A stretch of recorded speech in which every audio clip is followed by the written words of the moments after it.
Le troisième millénaire semble marqué par le renouveau de l'esprit d'entreprendre qui affecte tous les pays et tous les domaines de la vie économique et sociale. Aujourd'hui en Côte d'Ivoire, fort est de constater que la restauration est un commerce très prisé. Selon moi, les entrepreneurs se tournent de plus en plus vers la restauration parce que c'est un besoin quotidien. Tout être humain a besoin de se nourrir.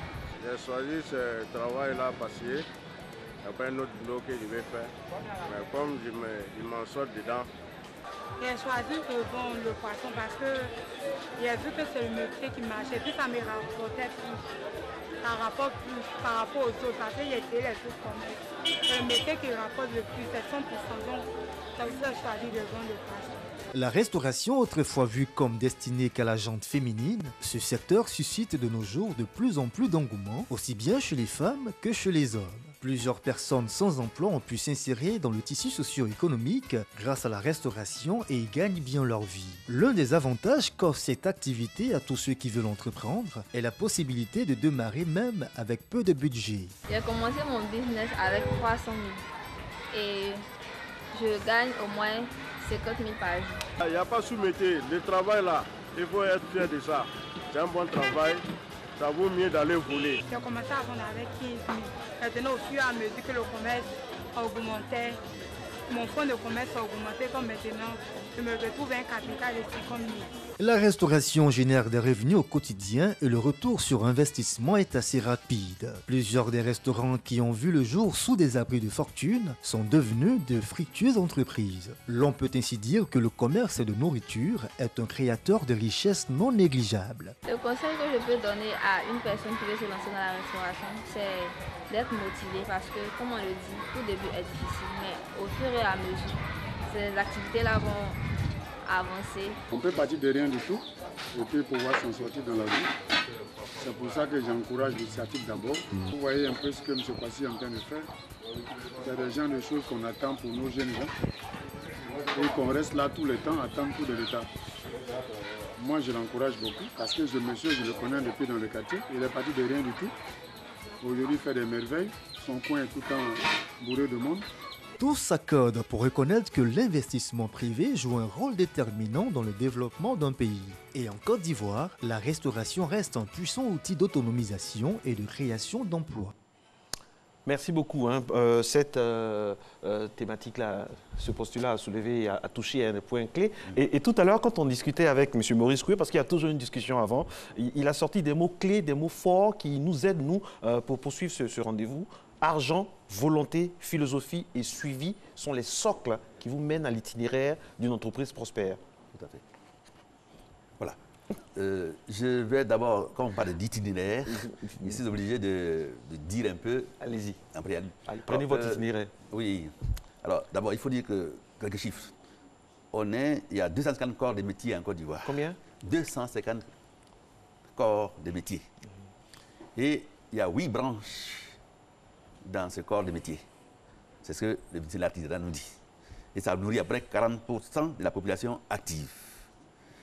Dans les 8 branches, la restauration occupe une place prépondérante. Pourquoi? Parce que tout le monde a besoin de manger. C'est clair, on ne peut pas se passer de manger. Et si on fait une activité de restauration qui est bien gérée, alors on est bien parti. Parce qu'il y aura toujours du monde, à condition, bien entendu, que ce soit bien géré, que la personne, le promoteur soit là et qu'il s'entoure d'un certain nombre d'outils pratiques qui lui permettent d'éviter les vols, les déperditions, ainsi de suite. Merci beaucoup. Et vous, monsieur Kwasi Nguessan Patrick, vous êtes restaurateur, on l'a déjà dit. Oui. Votre entreprise est prospère, vous avez beaucoup de clients, votre restaurant est toujours bourré. Parti de rien. Mais, effectivement, il est parti de rien. Vous êtes parti de rien. Racontez-nous votre parcours. Bon, au fait, merci. Avant de commencer mon entreprise, il y avait mon permis.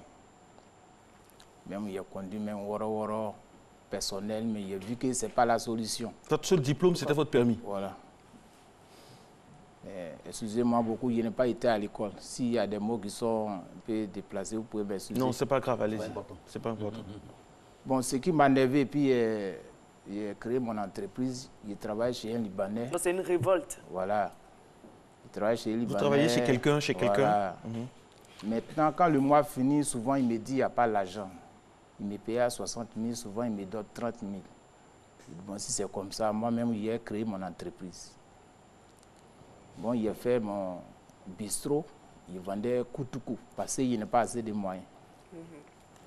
À un moment donné, j'ai vu que mon bistrot a commencé à donner. J'ai dit, bon, c'est comme ça, j'ai fait soupe de cabri à côté. Là, quand les clients vont venir, ils vont manger. Non, avant de parler de la soupe de cabri, moi, j'aimerais savoir comment le bistrot a commencé à marcher. Quelle était votre particularité?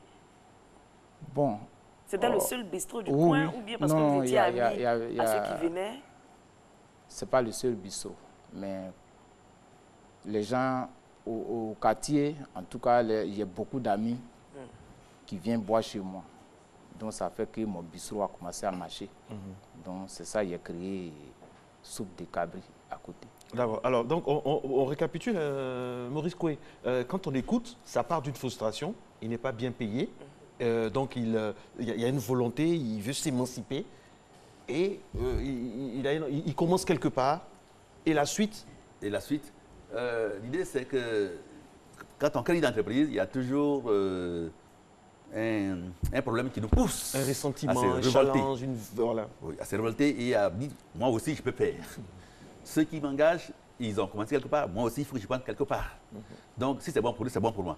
Mais il y a un itinéraire à suivre. On peut commencer, on peut échouer, on peut tomber, on peut se relever. Mais attention, si tu tombes, il faut te relever. C'est là qu'on peut venir te soutenir parce qu'on n'accompagne pas celui qui est couché. Ça, c'est important d'abord. Donc, mais ça prend un début. Le premier point de départ, c'est la famille. Est-ce que ma femme, mes enfants sont prêts? Parce que ce que vous appelez famille, moi, je l'appelle ça la première entreprise. Ah bon? Oui, tout à fait. Parce que c'est quand c'est géré avec l'esprit de première entreprise qu'on peut essayer de suivre les règles, les étapes. Et c'est là qu'on approche, qu'on apprivoise la philosophie qui s'approprie à la création d'entreprise. Il y en a plusieurs, il y en a moins deux. La première, c'est la philosophie sociale. Dans ça, tous les Ivoiriens sont experts. On donne, on mange ensemble, on se réunit, on fait cadeau, on soigne les parents et les amis. Mais la philosophie sociale détruit, ne construit pas, ne crée pas une entreprise. Parce qu'on n'a pas d'objectif, on n'a pas d'épargne et tout ce qu'on peut avoir sont consommés automatiquement. Alors, la deuxième philosophie, c'est la philosophie économique. Celle-là, elle nous permet d'avoir, de se soucier plutôt de l'épargne, parce que sans épargne, qui est le fondement de toute entreprise, on ne peut rien faire. Sans objectif, on n'arrivera jamais là où on veut arriver. Donc, cette philosophie-là nous conduit à la création d'une deuxième entreprise. Et M. Yao, c'est ça, il a réussi, à travers ses différentes activités, il a réussi à épargner, à définir un objectif avant d'arriver là où il est. M. Kwasi. Alors, M. Kwasi, quand vous l'écoutez, lui l'expert, vous ne l'avez pas consulté avant de créer votre entreprise, quand vous l'écoutez, est-ce que vous vous retrouvez, vous, à vos débuts, dans ce qu'il dit là? Bon, au fait... Est-ce que vous avez consulté votre famille? Est-ce que vous avez consulté? Est-ce que vous avez... bien sûr, bien sûr. Comment ça s'est passé pour vous concrètement? Avant de faire, j'ai dit à ma famille d'abord. Que je ne veux plus travailler, on ne me paye pas bien, voilà ce que je veux faire maintenant. Bien sûr, c'est ce qu'on s'est dit. Et votre famille vous a reçu ça comment? Est-ce qu'il y a eu du soutien? Est-ce qu'ils ont dit, ah bon, comment ça s'est passé? Oui, elle m'a dit c'est bien, que c'est bon, qu'on peut faire. La preuve, vous êtes avec votre femme dans votre restaurant? Oui, oui. Ça se passe bien? Oui, ça se passe bien. Les premiers jours, quand vous avez décidé, quand ça a commencé à prendre de l'ampleur, est-ce que, comme il a dit, des fois on peut tomber, se relever, est-ce qu'il y a eu des moments où vous êtes tombé, on vous a relevé, est-ce qu'on vous a aidé au niveau de votre argent, de l'argent, est-ce que quelqu'un vous a donné plus de volonté, est-ce qu'on vous a donné une philosophie, c'est-à-dire, bon, la viande que vous vendez là, voilà comment ça doit être fait, voilà comment on doit recevoir les gens? Bon, au fait, comme c'est le commerce, souvent, ça s'abaisse, souvent aussi, ça va. C'est-à-dire? Bon, souvent, quand le mois finit, il n'y a rien. Souvent aussi, je gagne un peu. Quand vous gagnez un peu, comment vous faites? Comment vous répartissez l'argent? Comment vous gardez pour les jours difficiles? Bon, souvent, quand le mois finit, il y a au moins, quand je paye mes employés, il y a au moins 50 000 comme économie, soit 60 000. Souvent même, ça va jusqu'à 80 000. Par jour? Non, ce n'est pas par jour, par mois. Oui. Et qu'est-ce que vous faites avec ces 80 000 là pour les jours où, par exemple, ce ne sera pas bien, ce sera mou, comme on dit dans le milieu en Côte d'Ivoire? Bon, au fait, quand je garde l'argent, s'il voit que c'est un peu beaucoup, et puis il m'en met à la banque. Et vous avez un soutien de la banque? Non. Vous avez déjà essayé de prendre un prêt auprès de la banque pour agrandir votre activité? Non. D'accord. Donc là, quelles sont vos perspectives? Vous voyez où dans, on va dire, 2 ans, 3 ans? Bon, j'ai commencé mon entreprise en 2007. Ça fait 11 ans maintenant? Oui, jusqu'au bout. 11 ans que vous ne dépendez que de vous-même. Oui, oui. Et si vous voulez vous faire un petit bilan, c'est bon? À voir par votre costume, on dit ça va là? Ça va? Oui, ça va. Ça va. Maurice Koué, les Ivoiriens ont peur, quand ils sont dans une entreprise, de dire que ça marche. On a l'impression qu'il y a toujours quelqu'un, un membre de la famille qui guette venir. Bon, bref, ça c'est pour rire. Mais est-ce que, moi son cas m'interpelle à plus d'un titre, est-ce que des gens comme lui bénéficient d'un soutien en Côte d'Ivoire, que ce soit par l'État, par les banques? Est-ce que ça ne relève pas de l'utopie? On va se dire, c'est au petit bonheur la chance. Non, non, non. En fait, on ne peut aider que celui qui mérite d'être aidé. Mais ce qui est d'abord important, il faut que lui-même il soit là. Je pense qu'il a un potentiel qui pourrait lui permettre d'aller plus loin. Mais il faut qu'il soit là. Il faut qu'il apprenne à gérer. Parce que quand on crée une entreprise, on devient entrepreneur. On rentre dans un environnement comme un bobo et tu identifies un besoin et tu essaies de développer l'idée pour faire un projet qui marche. Mais le problème, c'est qu'une fois qu'on a créé l'entreprise, il ne faut pas faire comme si tu avais créé ton emploi de fonctionnaire. Non. Il faut que tu penses que de là, tu dois pouvoir aller ailleurs. Mais il y a des conditions. La première condition, c'est de toujours bien gérer ce que tu as pu mettre là. Deuxièmement, il faut que tu arrives à épargner convenablement, rigoureusement, tout ce que tu gagnes. Cas concret, il dit qu'il a 80 000 quand ça marche bien. Vous lui conseillez quoi? De faire quoi avec les 80 000 là? Non, en fait, dans ces 80 000, si vous lui posez la question, il ne saura pas ce qui est chiffre d'affaires ou non. Donc ça aussi, il faut qu'on apprenne des choses. Donc c'est pour ça que nous, on organise souvent des cours pour qu'on essaie de leur donner des rudiments. Mais si c'est ça, il faut d'abord, puisqu'il doit manger là-dedans, il doit absolument faire de l'épargne sa première dépense. C'est-à-dire, autrement dit, de ce qu'il gagne, il doit pouvoir mettre ça quelque part pour que ça puisse essayer de lui éviter des crédits qui vont lui coûter très cher, ou bien avec les usuriers et autres. Donc, il faut d'abord que tu commences par faire de l'épargne ta première dépense à partir de ton chiffre d'affaires. De telle sorte que, comme tu es entrepreneur, que tu puisses toujours continuer à chercher d'autres endroits qui te permettent d'aller créer une autre structure. Parce qu'un entrepreneur, c'est ça. Il est ici, mais ses yeux sont là. Parce que c'est ton métier. Il faut donc que tu te mettes en tête que c'est ça que je suis ici, mais demain, il faut que je sois là. Et donc, il faut que je crée d'autres structures, et que je capte toutes sortes d'opportunités dans ce domaine-là. Si ça marche là, ça pourrait marcher ailleurs. Mais il faut que tu sois en mesure de pouvoir identifier les opportunités qui passent. Et ceci, ça se fait avec de l'argent. Et M. Maurice, en tant qu'expert, vous côtoyez des entrepreneurs. Vous pensez que les entrepreneurs ivoiriens sont suffisamment formés? Oh, il y a suffisamment, c'est peut-être trop dit, mais il y a eu la place à la formation parce qu'un entrepreneur, il y a tellement d'informations qui viennent de partout. Tu ne peux pas te contenter d'une formation d'un jour ou bien d'une année et puis te contenter de ça. Il faut absolument que tu sois toujours en mesure de lire, de participer à des séminaires, de participer à des sessions de formation, de telle sorte que tu sois toujours outillé, que rien, aucune opportunité en tout cas ne te dépasse. Mais comment emmener quelqu'un qui n'est pas allé à l'école, comme M. Nguessan, M. Kwasi Nguessan ici, à s'intéresser à la formation? Il faut les sensibiliser. Il faut leur faire découvrir l'intérêt de la formation. En tout cas, nous, on en fait dans notre cabinet. Et je pense qu'il y a beaucoup de gens qui viennent. Et ceux qui sont bien formés, on leur trouve même du financement. Ça dépend des secteurs. Alors, M. Kwasi, vous avez combien de personnes qui travaillent sous votre coupe? Combien de personnes travaillent pour vous? 3 filles qui travaillent chez moi, plus ma part, fait 4. 4. Et donc, vous êtes 5 personnes dans l'entreprise. Avec vous, ça fait 5 personnes. Oui, ça fait Chacun 5. a un salaire, chacune des personnes a un salaire, tout ça? Oui. Ça se passe comment au niveau de... Est-ce que les gens sont protégés? Est-ce qu'ils sont déclarés? Ou bien c'est encore dans l'informel? Non, ils ne sont pas encore déclarés. Et votre projet, c'est de faire en sorte que tout ça se fasse dans... C'est un restaurant, bon, j'ai créé moi-même, bon, c'est comme on se débrouille là un peu. Oui, mais ce qu'on vous dit là, ce qu'il dit, c'est très important parce que ce n'est plus maintenant la débrouille. Hein. Vous faites vivre des gens. grâce à vous, des gens... Donc, il faut que ce soit plus organisé. Est-ce que ça vous intéresse, par exemple, d'avoir une formation comme ça, même si vous n'êtes pas allé trop loin dans les études? Est-ce que vous pensez que ça peut vous aider? Bon, au fait, avant de déclarer quelqu'un, il faut avoir les moyens, je pense. Bien. Donc, vous pensez que vous n'avez pas suffisamment de moyens? Je veux dire que quand on crée une entreprise, on est prêt à assumer une responsabilité, à la fois économique et sociale. Il y a des gens, vos frères et sœurs qui travaillent avec vous, à cause de vous, ils vont se marier. À cause de vous, ils vont louer leur maison. S'ils n'ont pas la pérennité du revenu de façon régulière, alors il y a un problème. Donc c'est pour ça qu'il faut s'organiser. Il faut donc faire tout pour éviter la faillite. Parce que aussi vite ça vient, aussi vite ça disparaît. Hein. Vous savez, quand on crée ce genre d'entreprise, il est difficile. C'est comme si on monte une maison à étage. On transpire. Mais une fois qu'on arrive là, on pense qu'on est arrivé. Or, ce qui nous a permis d'être là-bas, c'est avec l'hygiène économique, l'hygiène spirituelle même. Mais une fois qu'on arrive, la plupart des Ivoiriens pensent qu'ils sont arrivés. Et là, c'est là que le mal commence. Alors, quand tu es là-bas, au 22e étage, que tu laisses tomber la philosophie qui t'a conduit là, l'hygiène économique qui t'a conduit là, si tu tombes tellement fort que tu sors même, j'ai failli dire, par le ville, hein, tellement le choc est violent. Donc, il faut que vous sachiez très bien qu'il y a une responsabilité à assumer et que donc vous devez vous former, vous devez vous entourer de tous les soutiens, vous devez suivre patiemment et régulièrement tout ce que vous faites. Il faut être présent si vous voulez vraiment arriver à un résultat positif. Oui, on a parlé des piliers là. Il y a l'argent, c'est vrai, c'est bien d'avoir l'argent pour entreprendre. Il y a la volonté aussi. Il y a la volonté.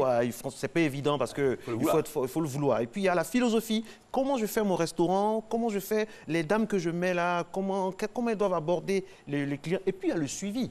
Et j'aimerais qu'on revienne là-dessus parce que c'est souvent ce qui fait défaut. Oui. Vous avez dit, les jeunes Ivoiriens, quand ils entreprennent qu'il y a un soupçon de succès, on ne les voit plus. On ne les voit plus. Alors, et ça, c'est un peu le modèle des fonctionnaires. Hein. Tu as eu un peu d'argent un jour, tu prends un petit cousin à qui tu confies ton restaurant et il ne te voit plus. Et il pense que si tu ne te vois plus, 1 mois, 2 mois, il dit mais tonton, il a beaucoup d'argent, ça c'est pas pour lui, c'est pour moi. Il n'a pas besoin de ça. Donc, comme on ne le voit plus, même ça marche très bien, mais le petit, il prend et puis il bouffe, excusez-moi le terme. Donc, il est important que tous ceux qui veulent créer, quelle que soit la nature, la taille de l'entreprise, il faut que vous soyez là. Il faut suivre, même concevoir des outils pratiques. Même si vous êtes là-bas de votre ordinateur, vous pouvez facilement contrôler les va-et-vient, les fluctuations. Mais lui, dans son cas précis, qui n'est pas allé trop loin à l'école, il n'a pas à l'ordinateur, tout ça, comment lui fait pour rester dans son milieu? Il faut qu'il soit là. Il faut qu'il soit là régulièrement. Au moins, une fois par jour, quand tu n'es pas là, il faut que tu sois peut-être en train d'acheter. Voilà. Mais le secret, c'est d'être là. Et puis, de prendre un jeune qui puisse au moins noter tout ce qui rentre, tout ce qui sort. Généralement, c'est là où, M. Koué, que les problèmes commencent. Parce que quand on prend un jeune aussi, bon, M. Kwasi peut me dire, des fois, on met tellement la confiance en lui, on veut se reposer un peu après. Ce sont ces personnes-là aussi qui nous... Oui, mais s'il est seul, s'il n'est pas là et qu'il n'y a juste que le petit qui est là... Et sa femme, puisqu'il travaille avec sa femme. Oui, s'il a un bon niveau, il est bon qu'elle soit formée. Formée à la tâche pour qu'elle soit plus efficace et qu'elle puisse se remplacer valablement. Au fait, c'est quoi? C'est ma femme qui gère. C'est-à-dire, elle gère, c'est-à-dire l'argent, tout. Et vous, qu'est-ce que vous faites? Bon, moi, au niveau de l'argent, c'est ma femme qui gérait. Bon, et qui gérait ou bien qui gère? Il gère. Maintenant, quand il y a dépenses à faire, et puis je lui dis, elle fait sortir l'argent et puis il fait les dépenses. Vous entendez bien avec elle? Oui. Elle gère bien, votre femme? Elle gère bien. Il n'y a pas de soucis du foyer qui sont transposés dans l'entreprise, hein? Non. Question, elle fait le bilan régulièrement et une fois par année? Bien sûr. Elle fait le bilan combien de fois dans l'année? Souvent, bon, c'est ça il dit là.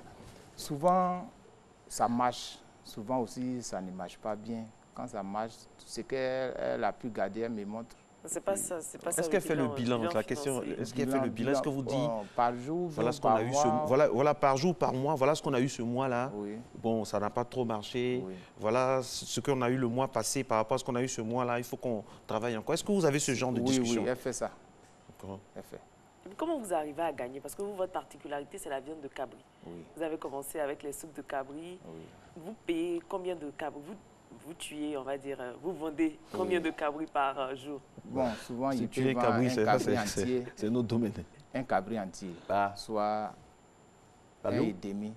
1,5 par jour? Chaque jour que Dieu fait, il tue 2 cabris. Quand même. Chaque jour, vous tuez 2 cabris. C'est Nessie qui a commencé avec tuer les cabris. Nessie a commencé à tuer les cabris sur ce plateau. Et quand vous tuez 2 cabris comme ça, par jour, ça vous donne au moins combien environ, Voilà. Bon, souvent, ça dépend. Souvent, il peut payer les 2 cabris à 120 000, soit 130 000. Souvent, même, ça monte jusqu'à 150 000. Mais quand il découpe, bon, il peut avoir au moins 200 000, 200 et quelques mille. Et vous vendez toutes les parties oui, du on cabri? vend tout. Toutes les parties. Qu'est-ce qui est prisé? Tout. À croire que les Ivoiriens apprécient beaucoup la viande de cabri. Votre clientèle augmente ou ça baisse? Pardon? Vos clients, ils viennent, non? Oui, ça augmente ou bien ça baisse? Ça augmente. Quels sont les moments où ça augmente? Pendant les fêtes, avant les fêtes, après les fêtes, pendant la saison des pluies, quand il fait chaud, dites-nous. La fin du mois, au fait, ça marche. D'accord. Mais vous dites que tous les jours, vous tuez au moins 2 cabris. Oui. 1 et demi, 2 cabris. Oui. Mais vous ne gagnez pas toujours les mêmes montants. Qu'est-ce qui fait cela? C'est par rapport au coût élevé du cabri. Bon, les jours ouvrables, bon, les gens ne sont pas beaucoup. Mais dans les week-ends, au moins là, ça donne bien. Monsieur Koué aimerait... Je voulais juste ajouter une chose, c'est que tout à l'heure, il dit que leur clientèle augmente graduellement. Vous êtes dans un secteur à Bobo où les gens aiment bien manger le bouton, ce n'est pas le porc. Oui. Donc, il y a un potentiel énorme. Si vous vous contentez de ce que vous avez et que vous n'avez pas de plan pour développer votre activité, il y a plein de gens qui vont venir se constituer en concurrent vis-à-vis de vous. Et vous allez voir votre chiffre d'affaires baisser. C'est pour ça qu'il faut être vigilant. Quand je dis qu'un entrepreneur, il ne se crée pas sa boutique et puis il soit là. Il crée la boutique, dès que ça marche, il s'organise, il épargne et tout de suite, il commence à regarder ailleurs. Pour essayer de balayer la route aux autres. Par exemple, est-ce que vous proposez vos services pour les fêtes, les réceptions, les baptêmes, les anniversaires? Parce que c'est bien beau de vendre sur place, mais on peut se déplacer aussi. Est-ce que vous pensez à ça? Bon, pour le moment, non. Donc vous avez une idée là. Oui. Madame nous regarde. Madame, pensez à ça aussi également, parce que ce serait bien d'envoyer la soupe de cabri à domicile. Pourquoi pas? D'accord? Il y a également ça, non, Monsieur Maurice, la prévision. Oui. L'anticipation. Il faut anticiper. C'est pour ça qu'il faut être très prévoyant. C'est pour ça que ce qu'on gagne, il faut toujours savoir le canaliser quelque part, le cacher quelque part, pour prévoir l'imprévisible, pour essayer de capter tout ce qui passe comme opportunité. Parce que quand on est dans les affaires, ce n'est pas une affaire d'un jour, c'est une affaire de tous les jours, c'est ton métier. Il faut donc que tu te prépares. Et la meilleure préparation, ça passe toujours par le souci des prévisions, surtout épargne. Il faut épargner. Je le dis, je le répète, il faut faire de l'épargne ta première dépense, quel que soit ce que tu gagnes. C'est le secret. Ça te donne les moyens, ça te donne même le pouvoir d'aller négocier avec n'importe quel bailleur de fonds. Parce que tu as l'argent, il va te donner. Aide-toi, le ciel te donnera. Mais si tu n'as pas réussi à avoir ça, ton cabri peut marcher aujourd'hui, mais demain, il n'est pas évident que quelqu'un te fasse un clin d'œil pour te permettre de développer davantage ton activité. Oh, il faut, tu as l'obligation. Alors, M. Kwasi, vous êtes parti de... Vous n'étiez pas content de votre situation. Vous avez décidé de partir et depuis 11 ans, ça dure, vous vous en sortez plus ou moins. Quel conseil? Vous êtes bien placé pour parler à ceux qui nous regardent, les jeunes, qui sont dans un emploi qui les étouffe, qui n'ont pas assez de revenus, tout ça. Ils sont brimés par peut-être leur employeur. Quel conseil vous leur donnez? Ils n'ont pas peut-être la chance que vous avez eue.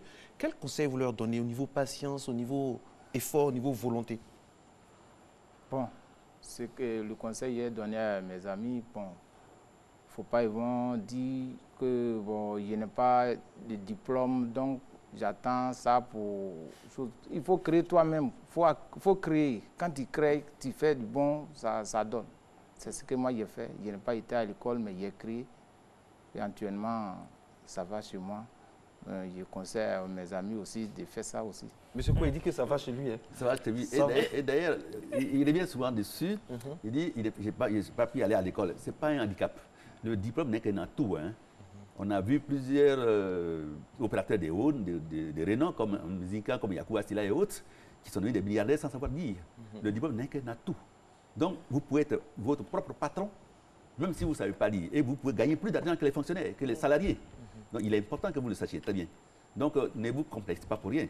Vous valez plus que celui qui a un doctorat qui lui, ne travaille pas. Donc ça, c'est vraiment important. Donc débarrassez-vous de vos complexes et puis essayez de vous engager, de vous organiser pour que vraiment vous puissiez réussir et nourrir convenablement votre famille. Et M. Koué, pour réussir aussi, il faut bien choisir son secteur d'activité. Absolument. Lui, il a choisi la restauration, mais la viande de cabri. Oui. Parce qu'il y a plusieurs restaurants qui ont choisi leur domaine particulier. La viande de cabri qui est très prisée. Il y a même un festival. Un festival de viande de cabri très très bientôt à Abidjan. Comme quoi, il faut choisir, faut bien choisir son secteur. Mais sur la base un peu de son savoir-faire. Ce que M. Kwasi ne nous a pas dit, on ne sait pas s'il a été déjà restaurateur. Ça, il ne sait pas. Mais ce qui est important, c'est qu'il semble maîtriser son secteur d'activité. En tout cas, il faut partir de quelque part et c'est ça aussi qui nous permet de réussir plus facilement. Moi, je suis charmé par cette maîtrise informelle-là qu'il a. Il n'est pas allé dans des grandes écoles de commerce, mais on sent qu'il y a quand même une méthodologie. Et ça, je pense que l'État également doit approcher ce genre de personnes, ces jeunes qui n'ont pas de grands diplômes, mais qui font beaucoup. J'ai l'impression que dans nos pays en voie de développement, notamment en Côte d'Ivoire, l'État les délaisse un peu, non? Oui, c'est vrai. Mais il y a un ministère qui s'en occupe, il y a le ministère des PME qui est là, l'artisanat aussi.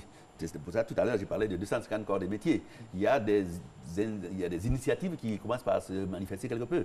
Et je pense qu'avec l'appui des consultants, on peut facilement faire des formations pour que ces gens soient mis à niveau. Le problème, c'est là. Donc, je pense qu'il y a un programme qu'il faut faire. Il faut peut-être que l'État fasse un clin d'œil à ces gens-là qui, ma foi, nourrissent quand même 40% de la population. Quand même, c'est pas rien. C'est pas rien du tout. Hein. Donc, je pense qu'il mérite vraiment de suivre un peu l'itinéraire. C'est pour ça que quand on m'a proposé ce thème-là, il est important parce que il y en a qui viennent sans méthode. Mais il y a un début, il y a une fin. Quand on réussit, il faut associer ses enfants, sa femme. La preuve, c'est que vous avez quand même réussi à associer votre femme qui gère. Bon. Et maintenant, vous continuez, vous sélectionnez une philosophie pour ne pas que les parents, avec les présenteurs socioculturels, viennent prendre tout ce que vous... Parce qu'on dit souvent, il n'y a que ceux qui sont riches qui créent des entreprises. Donc chacun passe par là pour essayer de prendre sa part. Mais il faut résister. Il faut résister parce que si vous voulez avoir un résultat positif, il faut absolument résister. Et puis s'organiser pour être un véritable philosophe économique. Et puis entendez-vous avec votre femme, parce qu'apparemment c'est elle qui vous a soutenu depuis. Il faudra rester comme ça, hein, pardonnez. Nous, on va passer vérifier, on ne veut pas entendre qu'il y a quelque chose, hein, parce que franchement, restez comme ça, parce qu'on ne sait jamais. On se comprend. Merci beaucoup d'être resté avec nous. On a tué le cabri ce matin sur le plateau. On a bien mangé. Merci beaucoup d'être resté en notre compagnie. Nessie, merci. On se retrouve demain. Toujours avec le même plaisir. On se fait une petite soupe de cabri? Avec plaisir. Allez, pendant ce temps, on se retrouve demain. Ciao, ciao. Merci.